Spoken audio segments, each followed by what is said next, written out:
সকাল সকাল একটা ব্রেকফাস্টের রেসিপি নিয়ে এসেছি।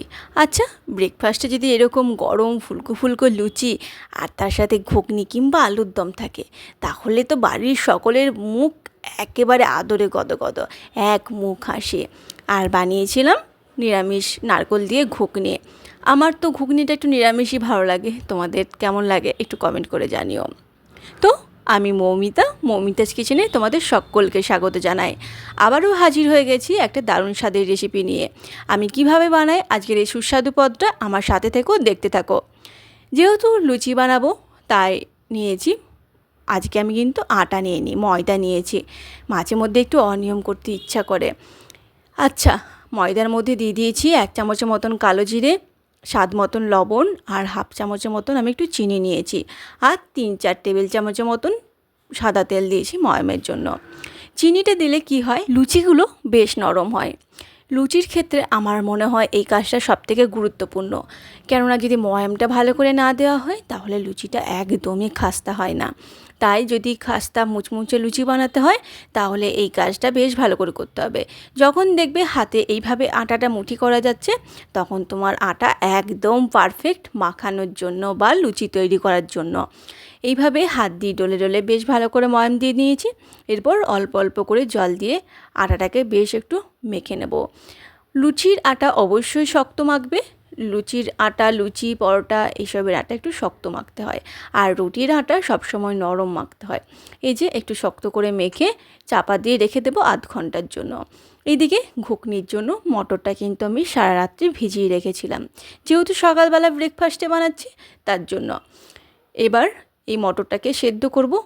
তার আগে নারকেল দিয়ে তো ঘুগনি বানাবো। এই যে আমি একটা শুকনো নারকেল নিয়েছি, এই নারকেলটা আমি বাড়ি থেকে নিয়ে এসেছিলাম।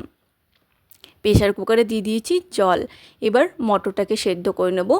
আলুটা আমি ভেজে রান্না করব, তার জন্য কিন্তু আমি আর আলুটা একসাথে দিচ্ছি না। যেহেতু অনেকক্ষণ ভিজিয়ে রেখেছিলাম, তাই খুব বেশি সিটি দেওয়ার প্রয়োজন পড়বে না। স্বাদ মতন লবণটা দিয়ে একটু সিটি দিয়ে দেবো। এদিকে নারকেলটা ছোট ছোট টুকরো করে কেটে নিয়েছি, 2টো টমেটো নিয়েছি, আদা আর কাঁচা লঙ্কা, ব্যাস এইটুকুই মশলা। ওইদিকে আমার মটর সেদ্ধ হয়ে গেছে আর মশলাও বাটা হয়ে গেছে। কড়াইয়ের মধ্যে বেশ অনেকটা পরিমাণ সর্ষের তেল, 1 চামচ গোটা জিরে, শুকনো লঙ্কা, তেজপাতা ফোড়ন দিয়ে মিষ্টি একটা গন্ধ বেরিয়ে এলে একটা মশলার ঘোল দিয়ে দিলাম। তোমরা এই যে সাধারণত যে মশলাগুলো থাকে, হলুদের গুঁড়ো, জিরে গুঁড়ো, ধনে গুঁড়ো আর কাশ্মীরি লঙ্কার গুঁড়ো, একটু ভালো করে কিছুক্ষণ আগে একটু গুলিয়ে রেখেছিলাম। তারপর মশলাটাকে বেশ ভালো করে একটু কষে নিলাম। তারপর ওই যে নারকেল, আদা, কাঁচা লঙ্কা, টমেটোটা কিন্তু আমি পরে বেটেছি, ওই নারকেল, আদা, কাঁচা লঙ্কার পেস্টটা দিয়ে দিলাম। টমেটোটা আমি আলাদা করে আবার পেস্ট করেছি। এই মশলাটাকে একটু বেশ ভালো করে কষে নিতে হবে। যখন মশলা থেকে তেল ছেড়ে আসবে, তারপরে আবারও দিয়ে দিয়েছি টমেটোর পেস্টটা। মশলাটা সবসময় চেষ্টা করবে একটু ভালো করে কষে নেওয়ার, তাতে করে রান্নার স্বাদটা দেখবে তোমাদেরও খুব ভালো আসবে। মশলা থেকে আমারও বেশ ভালো তেল ছেড়ে আসছে। আর খুব বেশি হাই ফ্লেমে একদম মশলা কষতে যাবে না, তাতে করে মশলা পুড়ে যাবে আর ভালো করে কষানো হবে না। এই যে এই আলুটা কিন্তু আমি ভেজে রেখেছিলাম, সেই ক্লিপটা নিতে ভুলে গেছি। আলুটাকে দিয়ে মশলার সাথে আবারও বেশ ভালো করে একটু কষিয়ে নেব।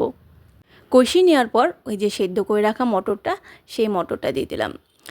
আর ওই যে মিক্সি বাটি ধোয়া জল, স্বাদ মতন লবণ আর 2 চামচের মতন চিনি দিয়েছি। আমার ঘুগনির পরিমাণটা যেহেতু বেশি আছে, তাই চিনিটাও আমি 2 চামচ দিয়েছি। আর নিরামিষ রান্না একটু মিষ্টি মিষ্টি খেতে বেশ ভালোই লাগে। এক্ষেত্রে নারকেলটা আছে, মিষ্টি তো এমনিই হবে। আর এই নারকেল দিয়ে এইভাবে একটু ঘুগনিটা বানিয়ে দেখো, লুচি, রুটি কিংবা পরোটার সাথে অসম্ভব সুন্দর লাগে খেতে। ওইদিকে ঘুগনিটা হতে থাক, আর এদিকে আটাটাকেও আবারও একবার ভালো করে মাখিয়ে নেব। অনেকক্ষণ হয়ে গেছে রেস্টে, এই কিছুক্ষণ রেস্টে রেখে দিলে সেই আটার খুব বেশিক্ষণ মাখতে লাগে না, আর খেতেও কিন্তু সুস্বাদু হয়। এরপর লেচি কেটে নেব। যেহেতু ময়দার লুচি বানাচ্ছি, তাই লেচিটা করতে একটু অসুবিধা হয়, রাবারের মতন টান পড়ে। বারবার টেনে টেনে এইভাবে লেচিগুলো কেটে নিচ্ছে। আমার লেচিগুলো দেখো একটু বড় হচ্ছে, কারণ আমি যখন লুচি বানাই লুচিগুলো একটু বড় বড় হয়, খুব ছোট ছোট আমি বানাতে পারি না। লেচিগুলোকে কেটে বেশ ভালো করে সুন্দর করে গোল করে কাজ করতে হবে। ছোট্ট একটা টিপস দেবো, এই টিপসটা কিন্তু তোমাদের কাজে লাগবেই। দেখো প্রত্যেকটা লেচি গোল করা হয়ে গেছে। অনেক সময় কি হয়, একসাথে অনেকগুলো লেচি থাকলে ওর গায়ে তো লেগে যায়। তাই চেষ্টা করবে লিচিগুলো করার সাথে সাথে একটু করে তেল বুলিয়ে নেওয়ার। মানে এই যে সাদা তেলটা আমি দিয়ে প্রত্যেকটা লিচির গায়ে বেশ ভালো করে মাখিয়ে নিচ্ছি। তাতে করে প্রত্যেকটা লিচি কিন্তু আলাদা থাকবে আর একটার সাথে একটা লেগে থাকবে না। আর বেলতে দেখবে খুব সুবিধা হবে আর খুব তাড়াতাড়ি কাজ এগিয়ে যাবে তোমাদের। হাত দিয়ে একটু করে চেপে আর আলতো করে লুচিগুলো বেলে নিলেই। আচ্ছা, একটা কথা বলি, লুচিগুলো কিন্তু খুব বেশি পাতলাও করবে না, আবার খুব বেশি মোটাও করবে না। তোমার লোই অনুপাতে তুমি সেরকমভাবেই বেলবে। তাতে করে লুচিগুলো দেখবে খেতে ভালো হবে। খুব পাতলা হয়ে গেলে একদম ভালো লাগে না, তুলতে গিয়েও লুচির শেপটা একদমই উল্টে যায়। আর লুচি মানেই যে গোল হতেই হবে এমনটা কোনো কথা নেই বাবু। লুচি তো সে তো খেয়ে পেটেই যাবে। তাই খুব বেশি গোল হলো না ট্যাড়া ব্যাকা হলো অত দেখার প্রয়োজন নেই। তেলটাকে রেখেছি এখন। আগে ভালো করে বেশ গরম করে নিয়ে মিডিয়ামে রেখে প্রত্যেকটা লুচিকে টোকা দিয়ে দিয়ে ফুলকো ফুলকো করে ভেজে নিলেই রেডি। আচ্ছা, কার কটা লাগবে তুলে নাও চটপট আর খেয়ে বলো কেমন লাগলো। এই ছিল আমার আজকের রেসিপি।